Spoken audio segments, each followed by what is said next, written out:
다 같이 자리에서 일어나셔서 묵상 기도드림으로 주일 예배로 하나님 앞에 예배를 드리겠습니다.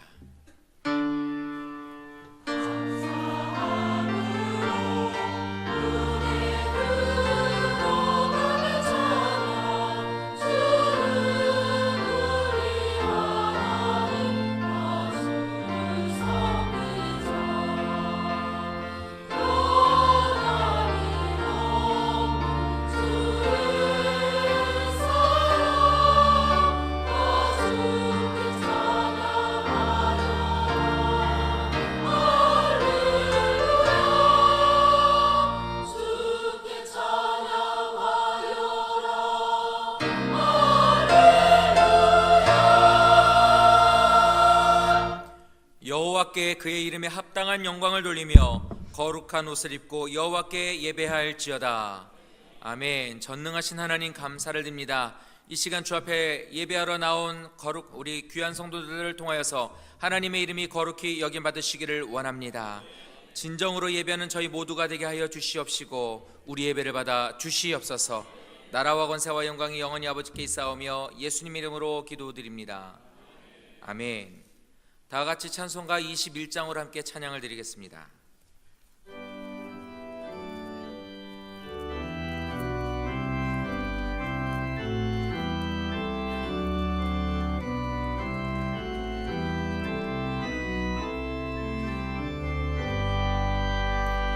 다 찬양하여라 전능왕 창조의 주께 내 혼아 주 찬양 평강과 구원의 주님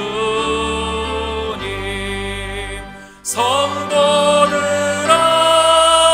주 앞에 이제 나와 즐겁게 찬양하여라.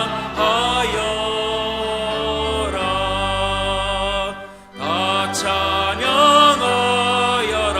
놀라운 만유의 주께 포근한 날개빛 늘 품어 주시는 주님 성도들아 주님의 뜻 안에서 내 소원 다 이루리라. 다 찬양하여라. 온 몸과 마음을 바쳐 이 세상 만물이 주 앞에 다 나와 찬양 성도들아 기쁘게 소리 높여 영원히 찬양하여라.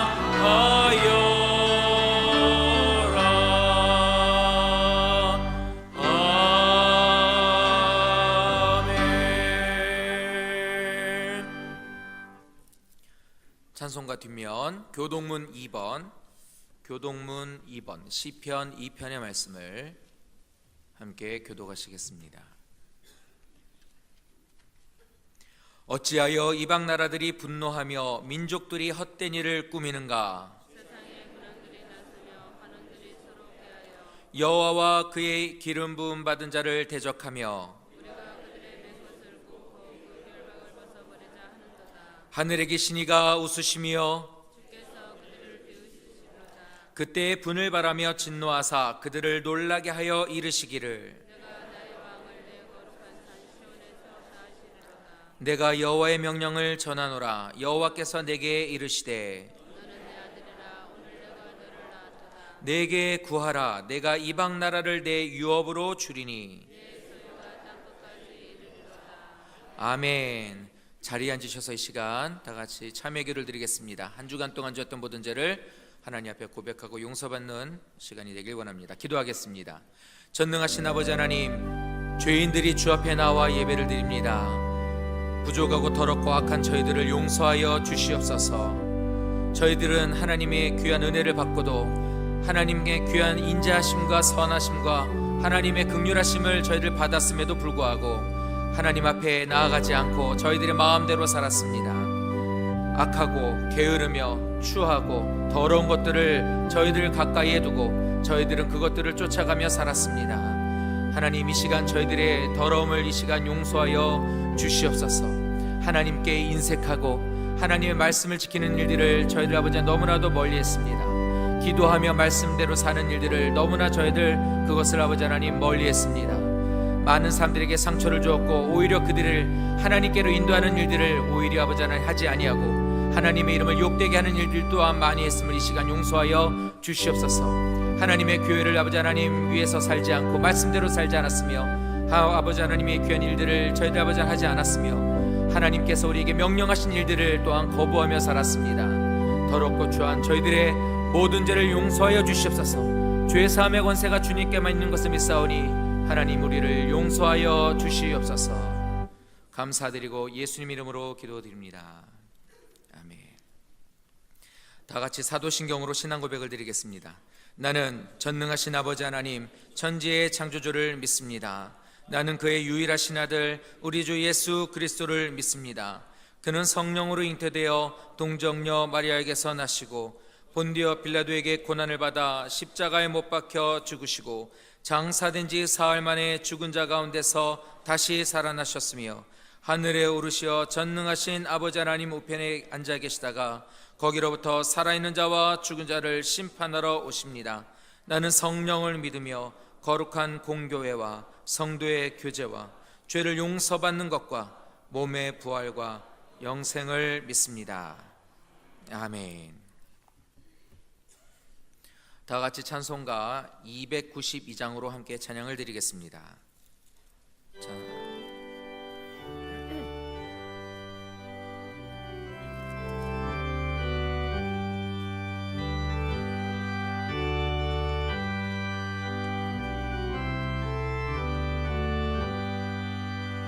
주 없이 살 수 없네 죄인의 구주여 그 귀한 몸의 피로 날 구속하소서 구주의 사랑으로 흘리신 보혈이 내 소망 나의 내 영광 됩니다. 주 없이 살 수 없네 나 혼자 못 서리 힘없고 부족하며 지혜도 없도다. 내 주는 나의 생명 또 나의 힘이라 주님을 의지하여 지혜를 얻으리. 주 없이 살 수 없네 내 주는 아신다. 내 영의 깊은 간구 마음의 소원을 주밖에 나의 마음 네 알아주리요. 내 마음 위로하사 영원케 하시네. 주 없이 살 수 없네 세월이 흐르고 이 깊은 고독 속에 내 생명 끝나도 사나운 풍랑일 때 날 지켜주시니 내 곁에 계신 주님 늘 힘이 됩니다.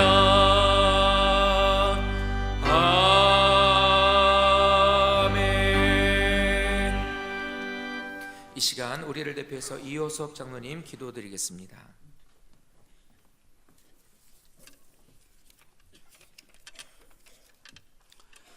여호와께 감사하라. 그는 선하시며 인자하신 하나님, 이 시간 이 예배를 통하여 존귀하신 하나님 아버지 이름이 거룩히 여김을 받으시길 원합니다.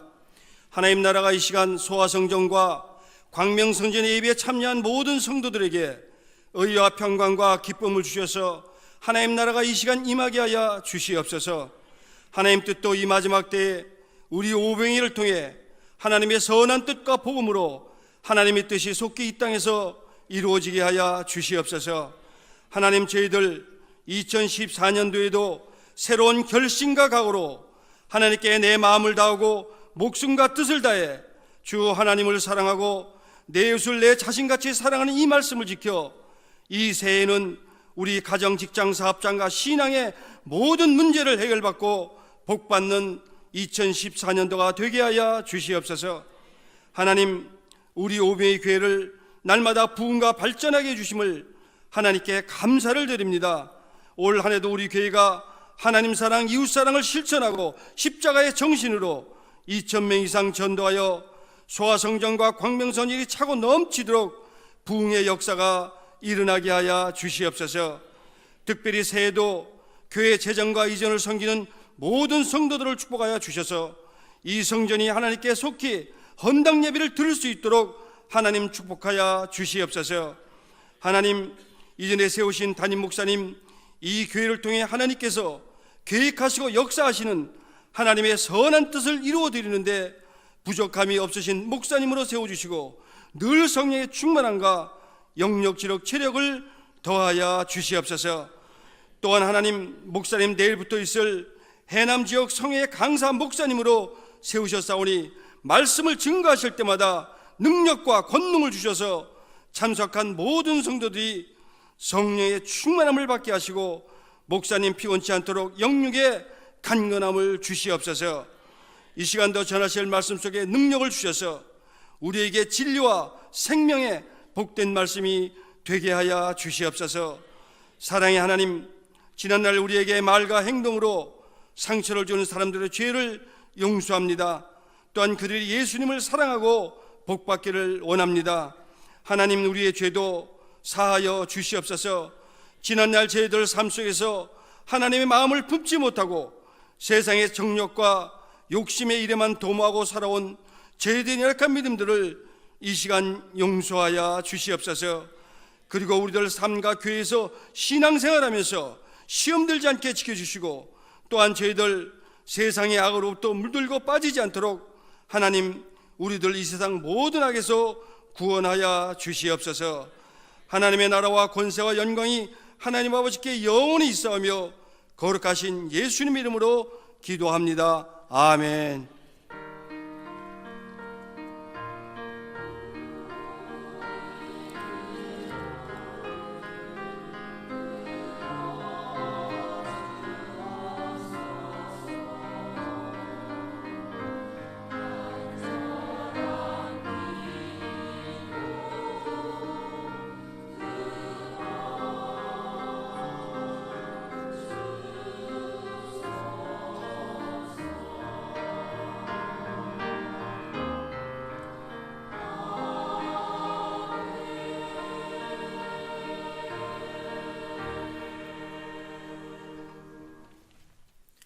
이 시간 성경 말씀을 보시겠습니다. 오늘 함께 은혜 받으실 말씀은 고린도후서 8장 1절부터 7절까지의 말씀입니다. 고린도후서 8장 1절로 7절까지에 있는 말씀을 저와 성도님들이 한 절씩 교독을 하도록 하겠습니다. 제가 먼저 봉독을 합니다. 형제들아, 하나님께서 마게도냐 교회들에게 주신 은혜를 우리가 너에게 알리노니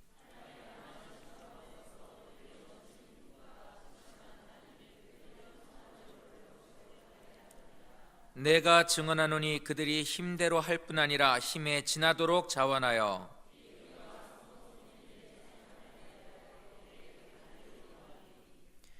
우리가 바라던 것뿐 아니라 그들이 먼저 자신을 주께 드리고 또 하나님의 뜻을 따라 우리에게 주었도다.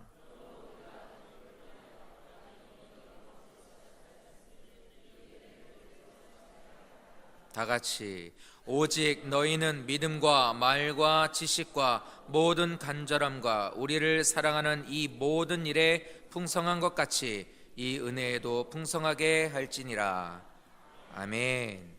시간 할렐루야 성가대 하나님 앞에 찬양 올려드리겠습니다.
같이 하나님 사랑합니다.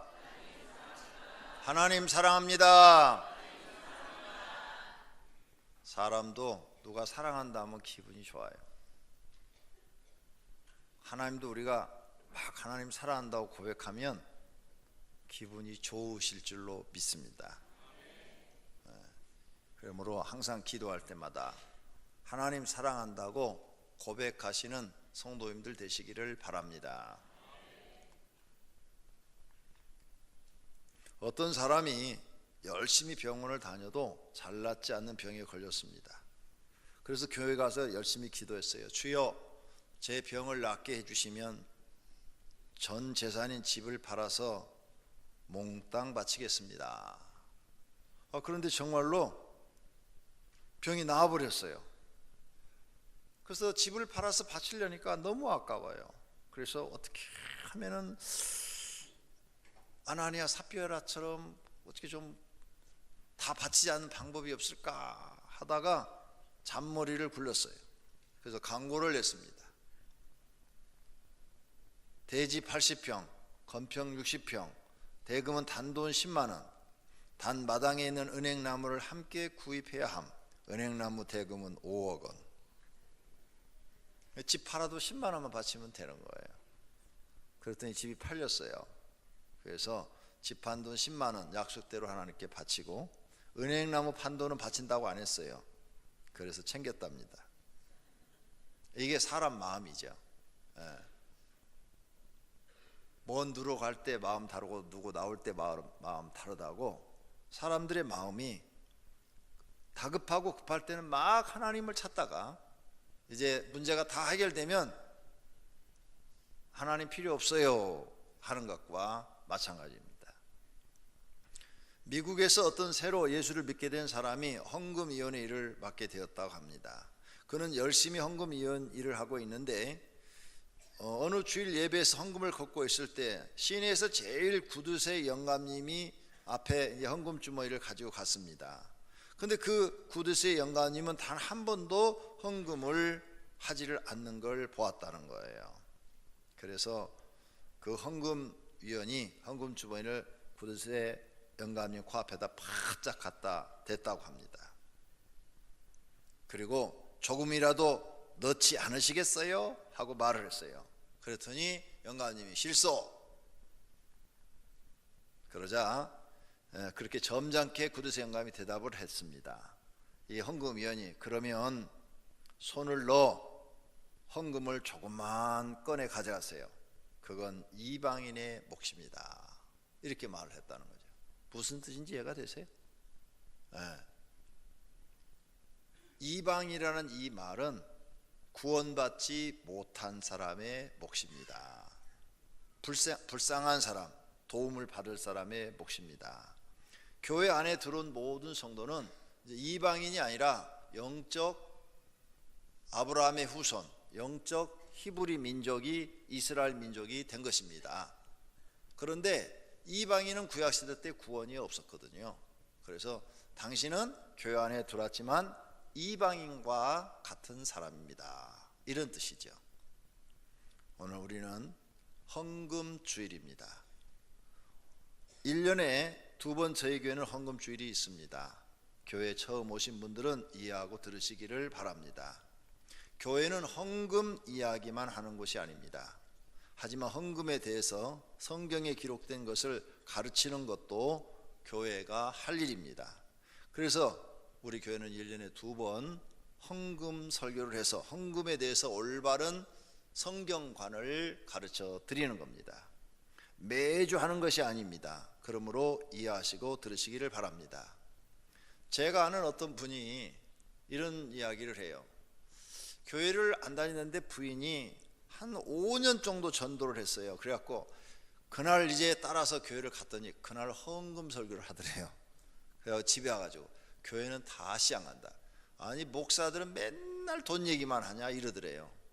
그래서 참 그 부인이 마음이 아팠어요. 그래갖고 또 아니라고 우리 목사님 그렇게 헌금 설교 안 하고 1년에 한두 번 하는데 어떻게 오늘 당신이 걸렸다고. 그래가지고 또 꼬드겨 가지고 1년 후에 또 데리고 갔습니다. 근데 그날 또 헌금 설교를 하셨대요. 그래가지고 남편이 와가지고 너네 목사는 돈밖에 모르냐, 돈밖에 모르는 목사한테는 난 교회 안 다닌다. 그러고 교회를 안 다니시더래요. 제가 그 얘기를 듣고 그래서 주보에다 미리 한 주간 전에 넣는 겁니다. 왜냐하면 그런 남편은 데려오지 마시라고. 오늘 헌금 얘기 들으면 또 뒤로 자빠질 테니까. 그래서 주보에 넣어서 여러분이 참고하시라고 하시는 겁니다.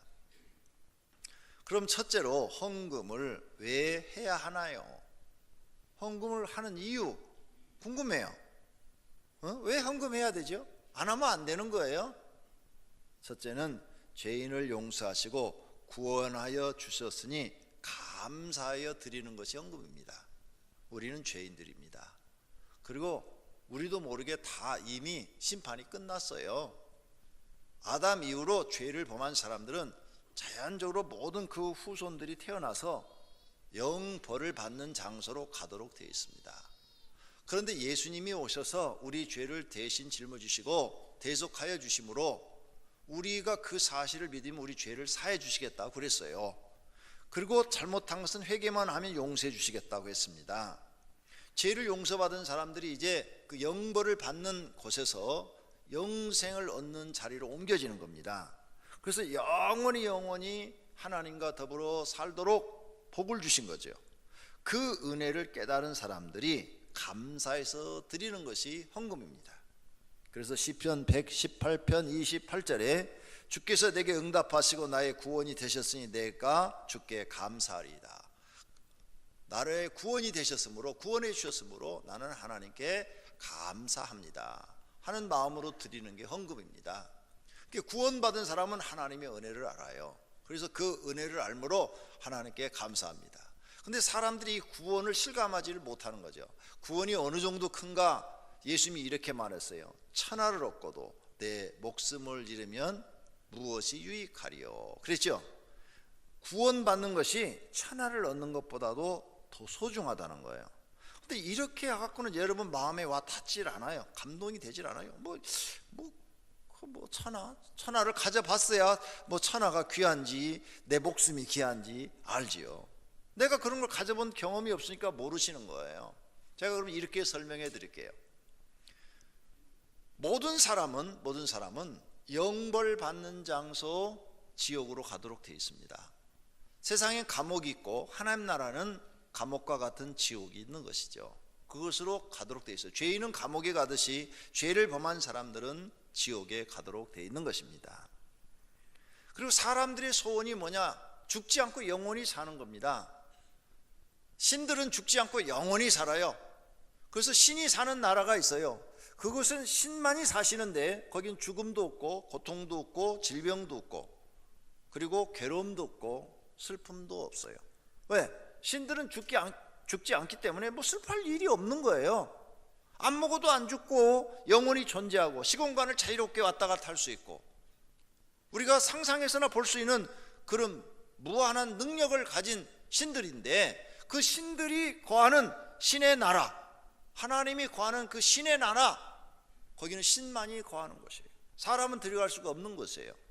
그런데 영벌을 받아 지옥으로 가야 될 인간들을 하나님의 특별한 은혜로 우리를 영생을 주어서 신들이 사는 하나님 나라에서 영원히 신들처럼 살게 해주겠다고 그랬어요.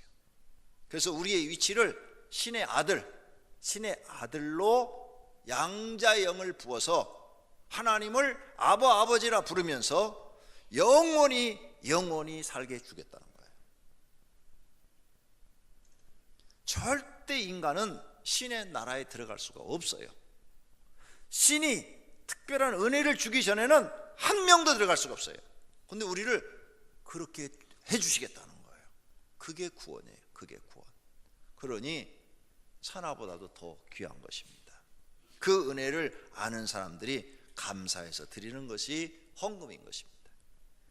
시편 50편 23절에 감사로 제사를 드리는 자가 나를 영화롭게 하나니, 감사로 하나님 앞에 예배를 드리고 제물을 드리는 사람들이 하나님을 영화롭게 하는 사람들이랍니다.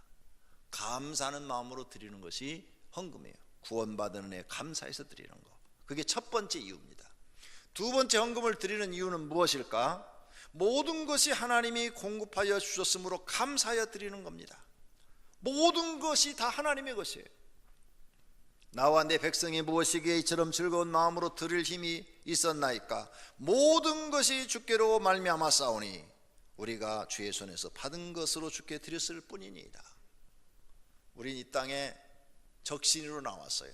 그런데 하나님께서 가족도 주시고, 그 다음에 친구들도 주시고, 또 이처럼 옷도 주시고, 또 직장도 주시고, 먹을 것도 주시고, 집도 주시고, 이렇게 다 살게 해주신 거예요. 모든 것이 다 하나님이 공급해 주셨어요. 하나님 은혜로 살고 있는 거죠. 그 은혜에 감사해서 하나님께 드리는 것이 또 헌금인 것입니다. 헌금을 드리는 이유 세 번째는 그런 은혜를 이제 깨달았기 때문에 하나님을 사랑하고 하나님을 경외해요. 하나님, 이 죄인이 하나님을 사랑하고 경외합니다 하는 마음으로 드리는 것이 헌금이에요. 그래서 겸손과 여호와를 경외함의 보상은 재물과 영광과 생명이라 그랬어요. 네 번째로 헌금을 하는 이유는 하나님이 하라고 하심으로 피조물인 인간은 순종해야 하는 겁니다. 출애굽기 25장 2절에 이스라엘 자손에게 명령하여 내게 예물을 가져오라 하고 기쁜 마음으로 내는 자가 내게 바치는 모든 것을 너희는 받을지니라 라고 모세에게 말씀하셨어요.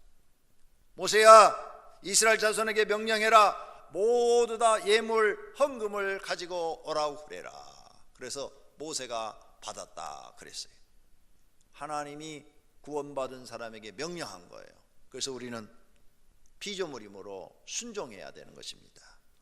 그래서 헌금을 드리는 거예요. 이 네 가지 이유를 꼭 기억하시고 헌금할 때마다 그냥 무작정 드리는 것이 아니라 하나님께서 이처럼 구원의 은혜, 모든 것을 공급해 주신 은혜, 그리고 내가 하나님을 사랑하고 경외하는 그런 마음으로, 그 다음에 하나님이 명령하셨으니 나는 피조물로서 순종하는 자세로 이렇게 드리는 것이 진짜 헌금을 드리는 것이고 하나님을 기쁘게 하는 것입니다.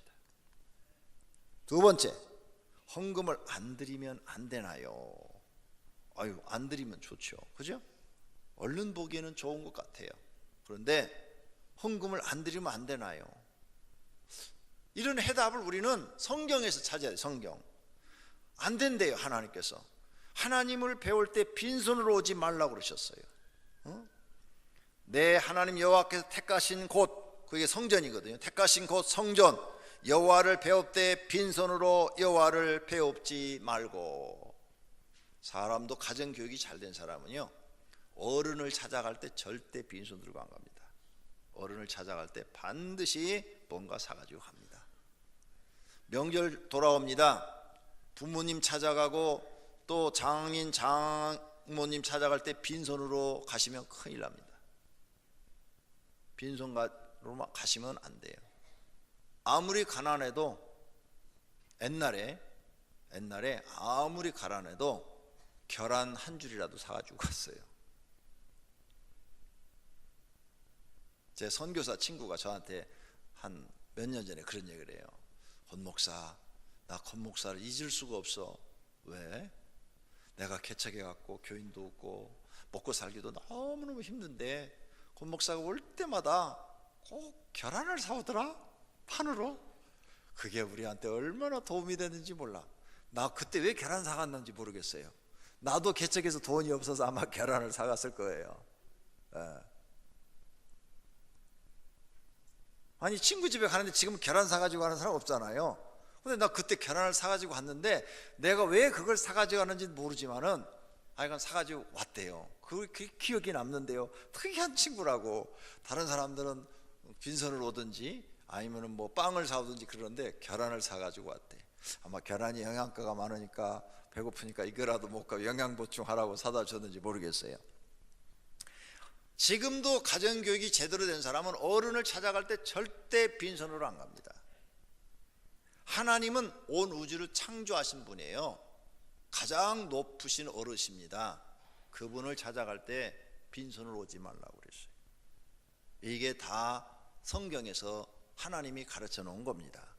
그 다음, 신약 성경에 보면 가부가 2 렙돈을 가지고 가 성금에 드렸을 때 예수님이 전 재산을 드렸다고 그래요. 그것은요 바로 이 구약 성경에 빈손을 오지 말라는 말씀에 이 과부가 순종한 거예요. 이 과부는 가난해서 전 재산이 2렙돈이다 그랬어요. 전 재산이 동전 2개였다 그랬어요. 근데 그걸 드렸어요. 가난한 과부가 이게 2개를 드릴 이유가 없잖아요. 가난한데 그게 전체인데. 그런데 성경에 빈손 들고 오지 말라는 이 말씀에 순종해서 이 과부가 드린 걸 보고 하나님이 이 과부의 헌금을 칭찬했어요. 예수님이 칭찬했습니다. 신약 교회도 매주 헌금을 했어요. 고린도서 16장 2절 매주 첫날에 너희 각 사람이 수입에 따라 모아두어서 내가 갈 때 연보하지 않기라. 내가 갈 때 그때 급하게 연보하지 말고 매주 첫날에 헌금을 모아두었다가 내가 갈 때 달라, 이 말이에요. 신약교회도 매주 첫날 헌금을 모아둬서 헌금한 것을 볼 수가 있습니다. 헌금을 드리는 것은 하나님을 경외하는 것이에요. 너희는 내 안식일을 지키며 내 성소를 경외하라. 나는 여호와임이라. 경외하래, 경외하라. 또 우리 하나님 여호와를 경외하여 항상 복을 누리게 하기 위하심이요. 하나님을 경외한다. 무슨 뜻일까? 어떻게 경외하는 걸까? 아브라함 얘기를 들으면 금방 알 수가 있어요. 아브라함이 이삭을 하나님께 드렸어요. 그랬더니 천사가 나타나 가지고 아브라함한테 오늘 아브라함 내가 하나님을 경외하는 것을 알았다는 거예요. 사자가 이르되, 천사가 이르되 그 아이에게 내 손을 대지 말라. 그에게 아무 일도 하지 말라. 내가 내 아들 내 독자까지도 내게 아끼지 아니하였으니 내가 이제야 내가 하나님을 경외하는 줄을 아노라. 100세 얻은 아들이에요. 물질보다 돈보다도 훨씬 중요한 아들이에요. 그것까지도 네가 아낌없이 하나님께 드렸 것을 볼 때 너는 정말로 하나님을 경외하는 사람이다. 천사가 이렇게 인정하고, 이 창세기 12장 12절 이하 13절부터는 이제 하나님께서 막 아브라함에 축복하는 내용이 계속 나와요. 하나님을 경외하는 것에 합격이 딱 되니까 하나님께서 아브라함에 막 축복을 해주시는데, 이 이후로는 아브라함이 시험이 없고 축복을 받아서 죽을 때까지 아주 편안하고 행복하게 살게 됩니다.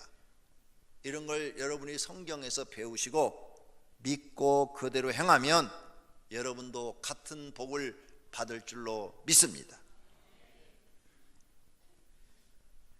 세 번째, 11조는 꼭 드려야 되느냐요. 안 드리면 안 되나요? 네. 그런데 성경은 뭐라고 대답했느냐? 모세오경에 드리라고 했어요. 너는 마땅히 매년 토지 소산의 11조를 드려라. 매년 11조 드려라 그랬어요. 그 다음에 여호와께서 그의 이름을 두시려고 택하신 곳, 이게 성전이에요. 성전에 내 곡식과 포도주의 기름의 11조를 먹으며 모든 백성은 11조를 드려서 네 족속과 제사장들은 11조를 먹으라고 그랬어요. 그러므로 그렇게 드림으로 인해서 여호와 경외하는 것을 항상 배우라고 그랬어요. 하나님을 경외하는 것을 항상 배우라. 이렇게 하나님이 모세한테 11조를 하라고, 백성들에게 가르치라고 명령했어요. 11조를 들으지 않으면 도적질한다고 성경에 써놨어요. 성경에 이런 좀 심한 말, 우리가 들었을 때 기분이 별로 안 좋은 말을 써놓은 건 여기밖에 없어요. 사람이 어찌 하나님의 것을 도적질하겠느냐? 그러나 너희는 나의 것을 도적질하고도 말하기를 우리가 어떻게 주의 것을 도적질하였나이까 하는 도다. 이거는 곧 11조와 봉헌물이라 그랬어요. 하나님 앞에 11조 드리는 것과 드리기로 약속된 금액들을 드리는 것, 그것을 말하는 거예요. 하나님의 헌금을 안 드리는 것은 도적질한다고 그랬어요. 그러니까 하나님이 너는 지금 도적질하고 있다 이렇게 보고 계시는데, 하나님 우리 사업 잘 되게 해주세요. 그러면 너는 도둑놈인데 도둑놈이 잘 되라고 그러냐? 주실 수가 없는 거죠. 도둑놈을 몰랐을 때는 도와주지만 알고 있는데 도와주는 사람은 없어요. 몰랐을 때는 사람들이 도와요. 근데 저 사람이 도둑놈이라는 것을 발견하고 알게 되면 아무도 안 도와줍니다. 하나님이 우리를 도둑질하는 사람으로 보면 도와줄 이유가 없는 거예요.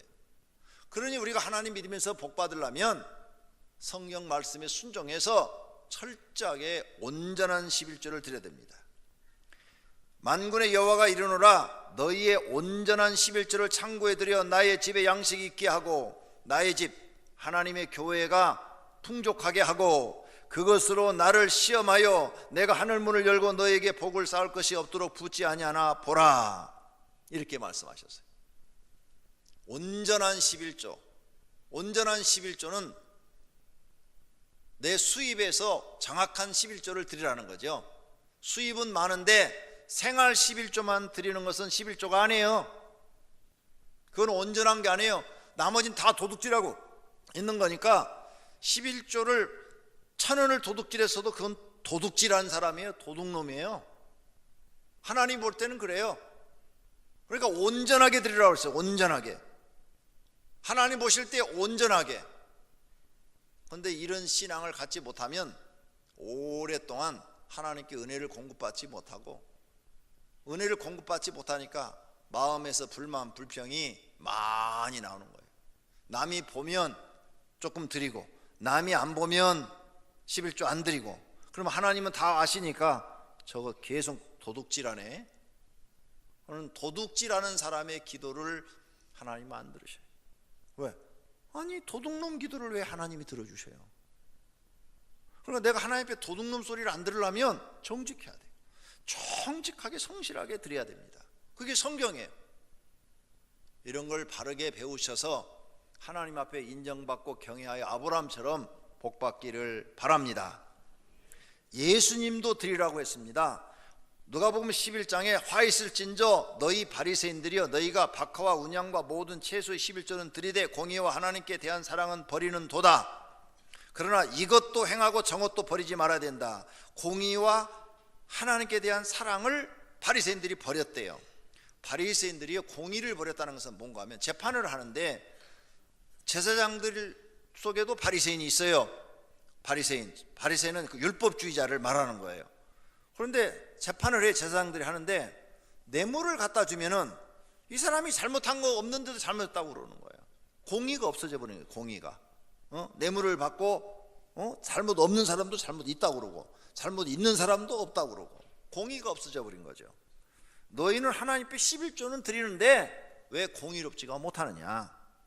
그 다음에 하나님에 대한 사랑, 11조를 드리는데 하나님 내가 정말 하나님을 사랑합니다. 내 모든 것 하나님의 은혜를 살고 있습니다. 이 마음은 너에게 없다 이게. 왜 그걸 버리느냐. 둘 다 버리지 마라. 11조도 하고 공의도 행하고 하나님 사랑한 것도 유지하도록 해라. 이 말씀이에요. 그러므로 하라는 거예요. 신약 성경에 아브라함의 예를 들어서 11조를 드리라고 합니다. 히브리 성경은 신약 성경이에요. 근데 신약에 설명을 했어요. 이 사람이 얼마나 높은가를 생각해 보라. 조상 아브라함도 노량물 중 10분의 1을 그에게 주었느니라. 네의 아들들 가운데 제사장의 직분을 받은 자들은 율법을 따라 아브라함의 허리에서 난 자라도 자기 형제인 백성에게서 10분의 1을 취하라는 명령을 받았으나 네의 적부에 들지 아니한 멜기세덱은 아브라함에게서 10분의 1을 취하고 약속을 받은 그를 위하여 복을 빌었다 그랬어요. 무슨 말인가 하면 아브라함이 전쟁을 해갖고 노획물을 많이 가져왔어요. 그래서 자기 조카 롯도 구했어요. 그런데 멜기세덱이라는 제사장을 만났어요. 그래서 그 노획물, 목숨을 걸고 싸워서 가지고 온 그 노획물을 10분의 1을 제사장한테 바쳤어요. 그때 그 제사장이 축복해 주었다는 거예요. 이렇게 율법 이전에도 11조를 드렸고 율법 시대에 가서 네이의 아들들 가운데 제사장들도 백성에게 10분의 1을 취하해서 받았다 이게요. 그러므로 지금도 하라는 거예요. 지금도 하라. 아브라함처럼 너희도 하나님 앞에 10분의 1을 하라는 거예요. 이렇게 신약 성경에도 10분의 1을 하라 그랬어요. 야곱도 11조를 드렸습니다. 이 11조 제도는 오래됐어요. 모세 오경이 나왔을 때 글이 처음 생겼고요. 모세 오경 이전에 야곱이 살았는데 한 400년 전에 살았어요. 그때는 글자가 없었어요. 그런데도 11조를 했다는 거예요. 내가 기둥으로 세운 이 돌이 하나님의 집이 될 것이요 하나님께서 내게 주신 모든 것에서 10분의 1을 내가 반드시 하나님께 드리겠나이다 하였더라. 이렇게 그 이전에도 11조 제도가 있었다는 거예요. 11조는 세례교인 이상 의무로 드리는 거예요. 드려도 되고 안 드려도 되고 하는 것이 아닙니다. 무조건 드려야 하는 겁니다.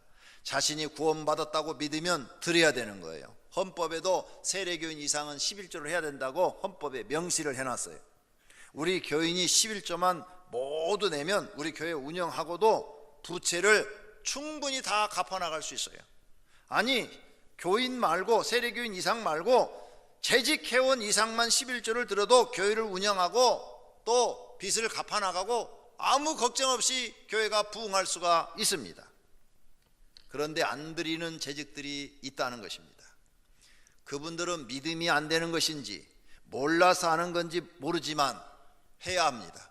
왜? 하나님의 명령이에요.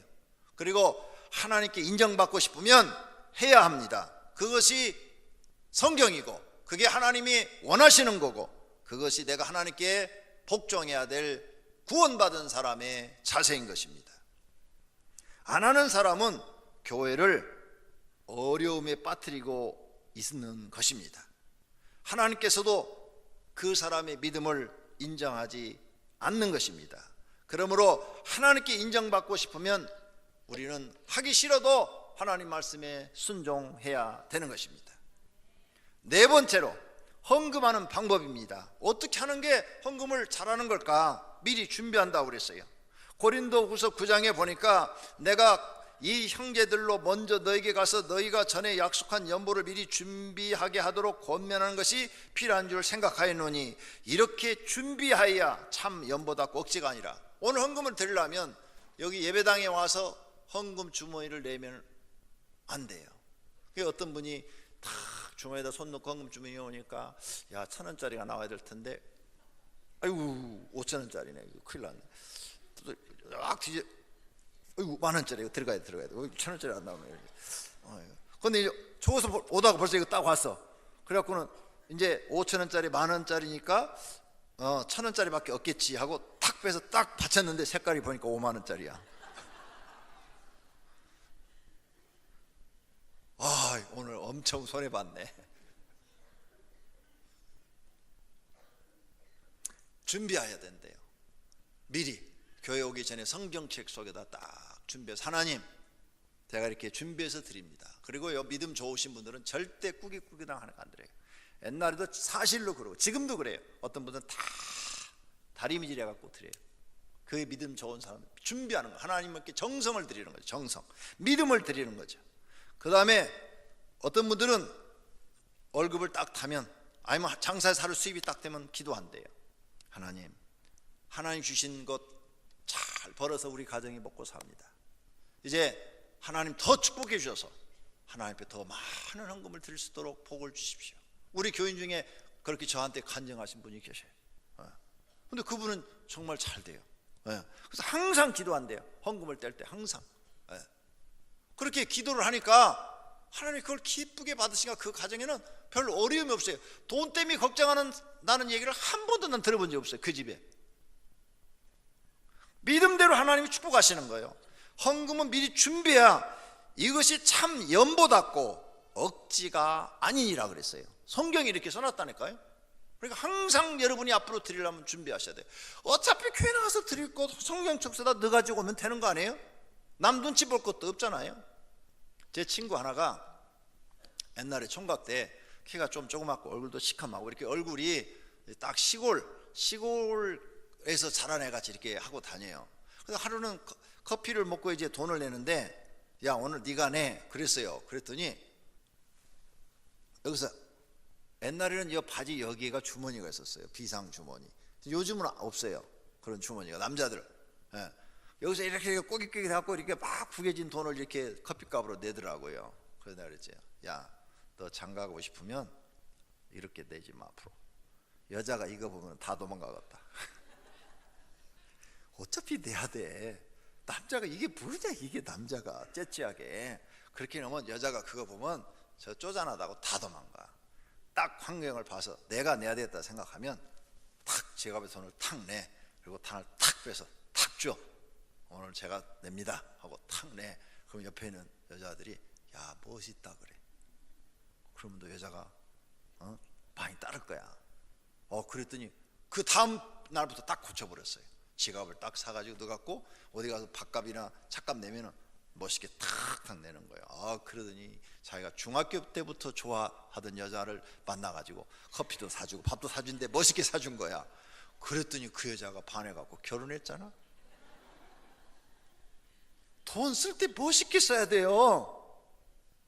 쪼잔하게 쓰면 사람 안 붙어요. 하나님 앞에도 멋있게 써야 돼요. 그래야 하나님이 그걸 받으시고 복 주실 줄로 믿습니다. 가난하여도 풍성하게 하나님께 헌금하는 것입니다.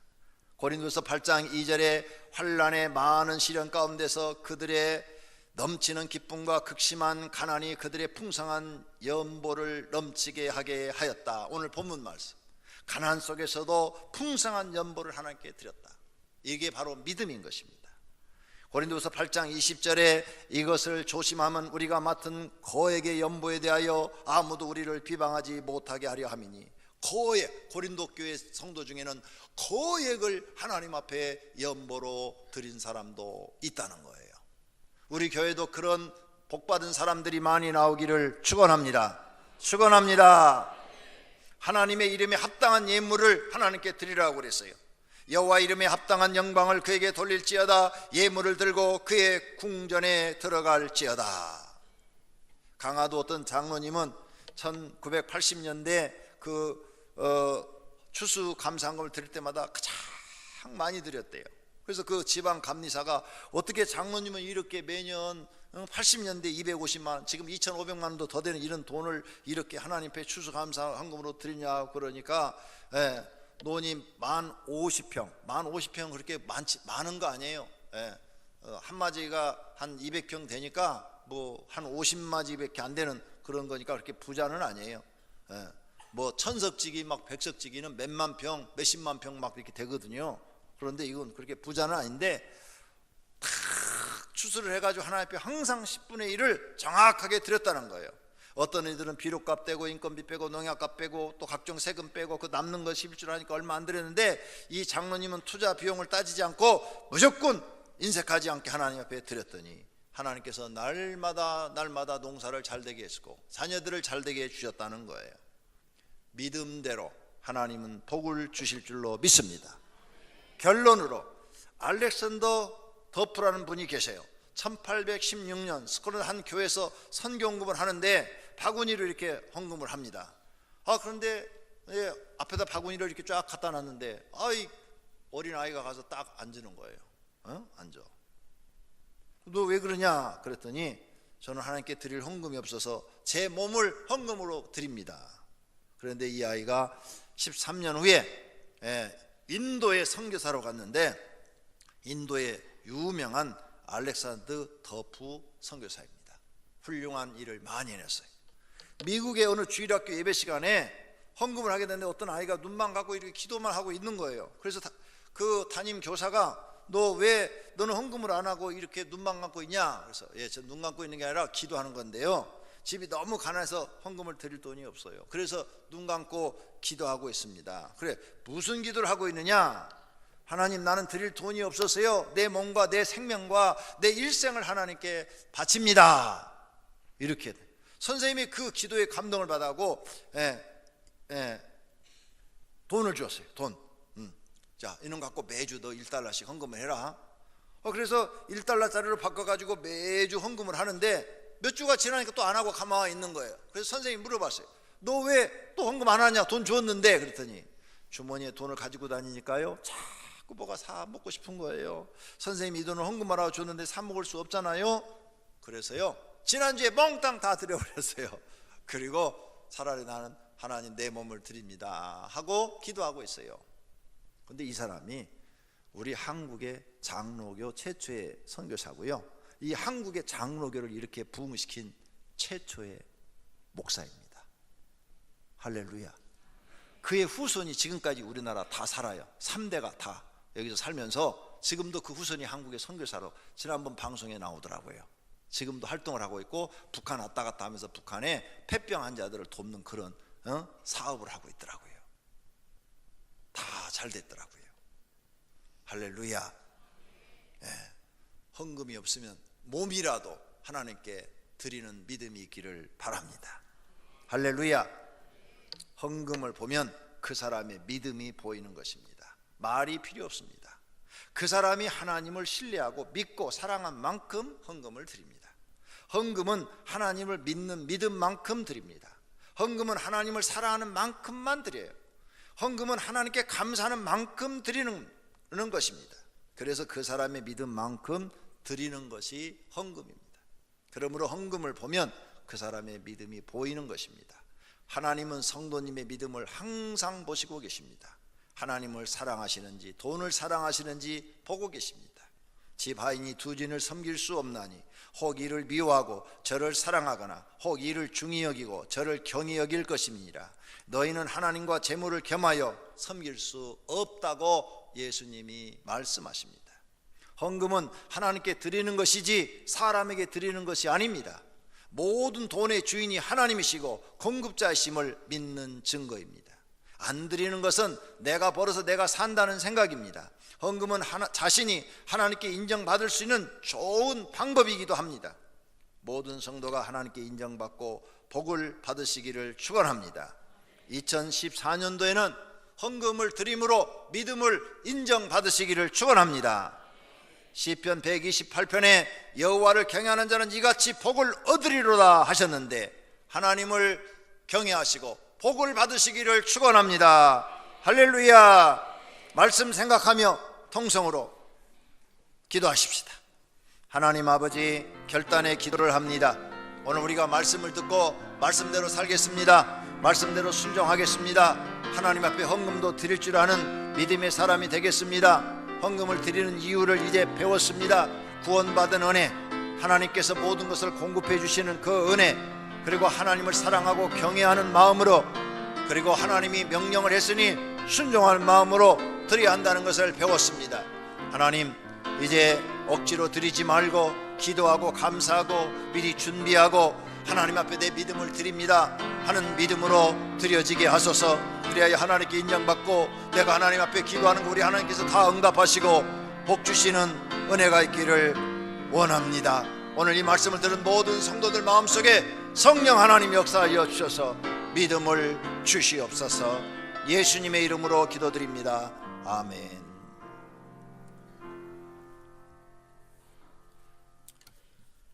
이 시간 다 같이 함께 찬양 드리겠습니다. 찬송가 211장으로 함께 찬양을 드리고 찬양하시면서 준비하신 예물을 드리겠습니다.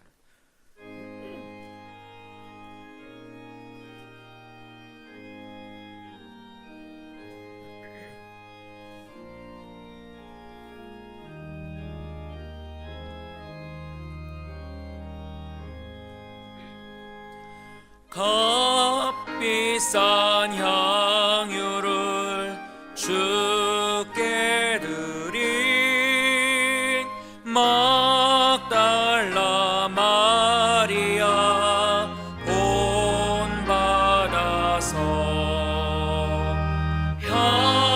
향기로운 산제물 주님께 바치리. 사랑의 주네 주님께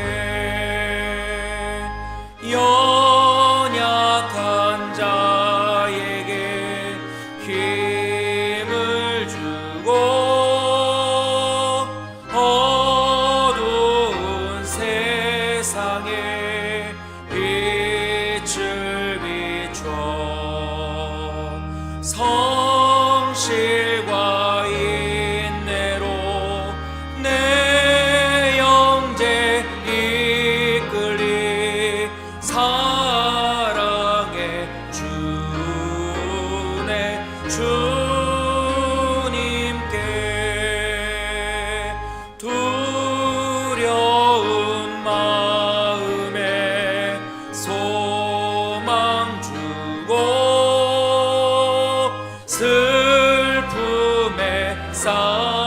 자 위로하며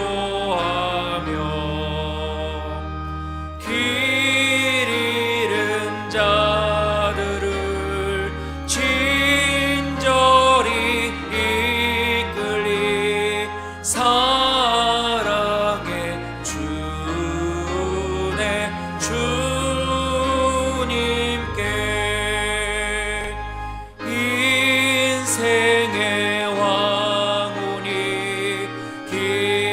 깃들어서 이 땅의 수고가 끝날 때에 주님을 섬기다 평안히 가리라 사랑의 주네 주님께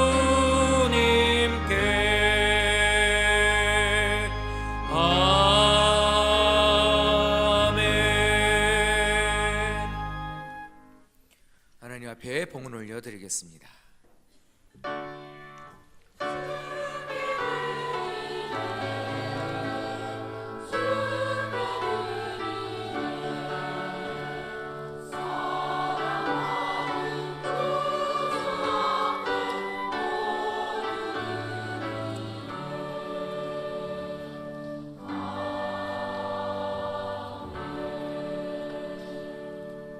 살아계신 하나님, 예배를 드리면서 성경에서 가르친 대로 순종하여 예물을 드렸습니다.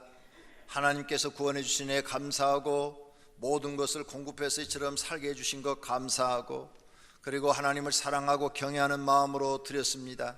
하나님 아버지 받아주시고 드려진 모든 손길들 그 가정, 사업장, 직장 다 복을 주시옵소서. 하나님께서 물질의 복을 주셔서 그 가정들이 지금보다 생활이 더 풍족하고 좋아지게 하시고 사업장은 더 번성하게 하시고 상업하는 장소도 더 잘되게 하여 주시옵소서. 직장에서도 좋은 일이 있도록 복을 주시옵소서. 예수님의 이름으로 기도드립니다. 아멘.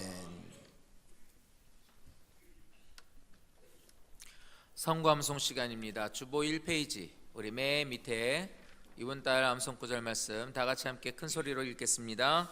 여호와는 나의 빛이요 나의 구원이시니 내가 누구를 두려워하리요. 여호와는 내 생명의 능력이시니 내가 누구를 무서워하리요. 시편 27편 1절 말씀. 아멘. 다 같이 자리에서 일어나셔서 주기도문송으로 함께 찬양을 드리겠습니다.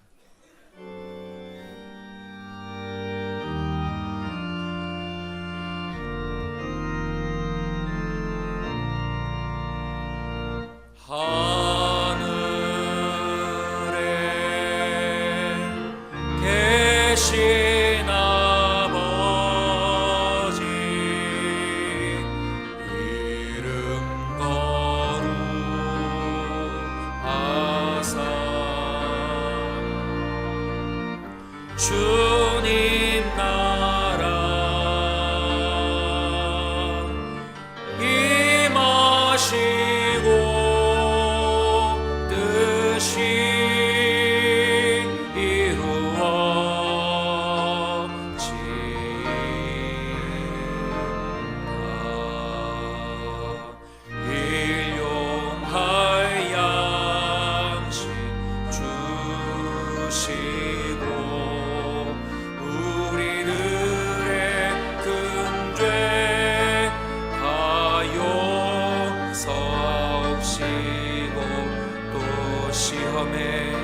들게 마시고 악에서 구원하소서. 대개 주의 나라 주의 권세 주의 영광 영원히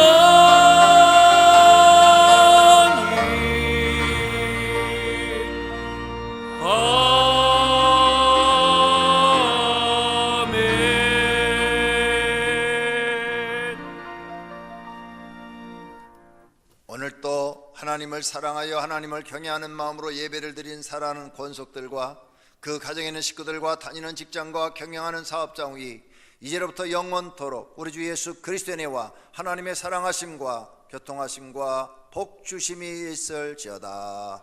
아멘.